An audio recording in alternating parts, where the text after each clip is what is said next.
Oh, okay. Uro te ahi hura. Ahi, everyone calls me ahi. Okay, everyone calls you ahi. Okay, so what were you saying just before? I'll let you speak. That it's important to put the history, the whakapapa, what's happened with whakaputanga and wakaminenga into waiata, into haka, pātere, and waiata, because it's the way we can instill the knowledge where it's intrinsic, capture it in our language, in our customs, educate our tamariki, and empower them as people. That's right. Awesome. Thank you for that. Okay, to play. Did you want to say anything else? Tutu whakapauakatina! Uye, taiki. 3, 2, 1, and go. Okay, so we're talking about court appearances. So they have a raft of tricks where they try and create joinder to the straw man. Yeah. All right. So what they'll do is they'll call a name, and they're looking for a person. Yeah. And a person is a body corporation or corporation soul or body of persons incorporated or unincorporated.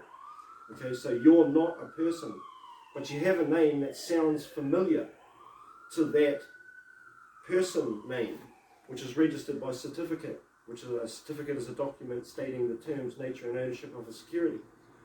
So what they're doing is they're creating joinder to the straw man or the certificate. And how they do that is they usually have 3 goes at it. So what they'll do is they'll call a name, and you'll go, this is how you have to respond to it. You'll go, that name sounds familiar. I'm here to deal with that matter. And they'll go, are you the person? And you go, I can't tell. There's many ways to spell my name. What are you reading from there? Because you want to see it's capital letters, which means it's styled differently to your name. You style yours in English. Yeah. Not dog Latin. Second thing they'll do is they'll, failing creating joinder through the name, they'll try and create joinder through the age, your birthday, okay, or your born day. So they'll go, how old are you? Or when were you born? And you go, I can't remember. I was a baby. Huh? You'll have to subpoena my mother and ask her. So do you have to always do this? This is, if you're going to do the full thing, if you're going to go full noise on this side of the thing and stay in the lawful side, in the public. But I never do this. Private. I always introduce myself as the, like... Yeah, you do what you do. We've got our different style of doing things now. Yeah, I always go with the inherent... If you're going on your own and you don't want to create joinder to your straw man through the normal means. Otherwise they'll just, you'll have to learn a whole bunch of other tricks. Right? I suppose if you're Pākehā and you can't go down that Indigenous route... It doesn't even matter. If you're an Indigenous person and you joinder yourself to the straw man, which is the birth certificate, you'll go down the same road as the Pākehā. I always say, oh, kia ora, my name's Monica, I'm the ambassador for Te Moananui Kiwa, and I'm here to deal with these particular issues. I'd like to raise that's the same thing. That's over in real land. Yeah, I just use normal. I just use absolutely normal words. But it all means the same thing. It's not moving over into the corporate contract. I never use the funny words, the big words, the legislation words. I just kanohi ki te kanohi like korero. Yeah, you can do it that way. You can do it that way. But the thing is that there's two things. There's the lawful thing and the legal thing. And the lawful thing is for us. Okay, so we can be lawful, and statutes don't apply to the living, but they do apply to them. So that's what you've got to learn. You've got to learn that the statutes are the way that you track them. Well, they always say, would you like legal advice, or would you like a representative, a lawyer, or whoever? And I always say, Your Honour, it is enshrined within statute that somebody can, defend themselves without a lawyer. Yeah, and that's true. That's definitely true. And because they're creatures of statute, they have to honour their own statute. Yeah, that's right. I also say an appearance of this court does not constitute a submission in jurisdiction.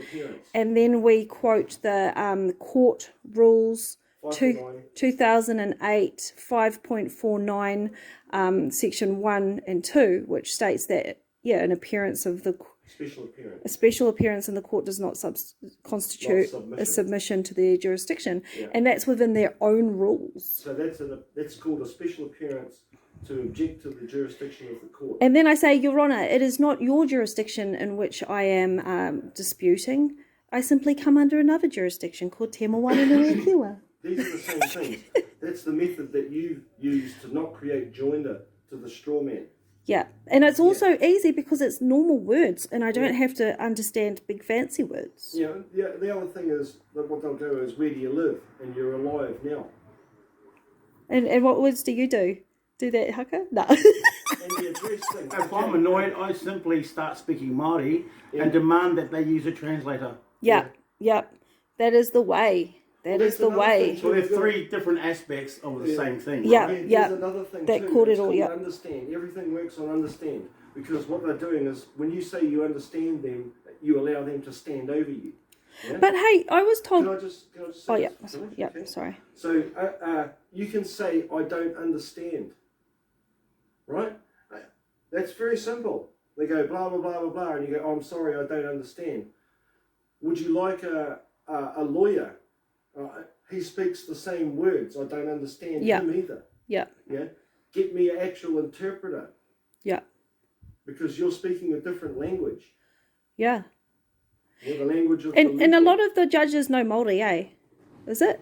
See, the thing with Māori is, this is why you can use Is it modern Māori or is it classical Māori? Because Yeah. I can tell you they're quite different. Yeah, they Yeah. are, eh? It'll be modern Māori. Yeah, but either way, there's a tradition in that for having one word for one meaning. You know, there's only one and one.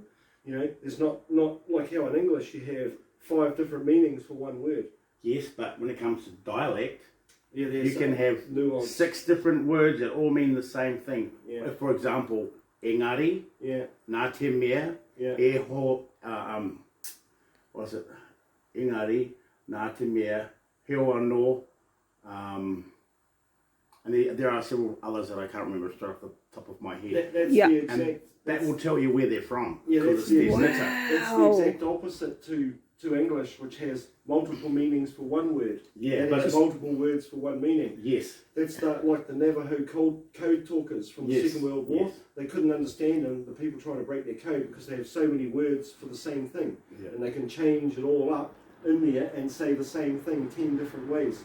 and that's why back in the old days you didn't have to do a whakapapa, or what's the modern term they use, pepeha, because you'd know where they're from Yeah, by the words they use. yeah, yeah. Immediately. And where they... You'd know no hea ia, kōwai ia, you'd know the iwi, so you'd know their region even, just Yeah. by how they spoke. And their also hapu is the their area kind of code. designation as well. Yeah. You know, because higher up chieftain lines would speak different language from Yeah.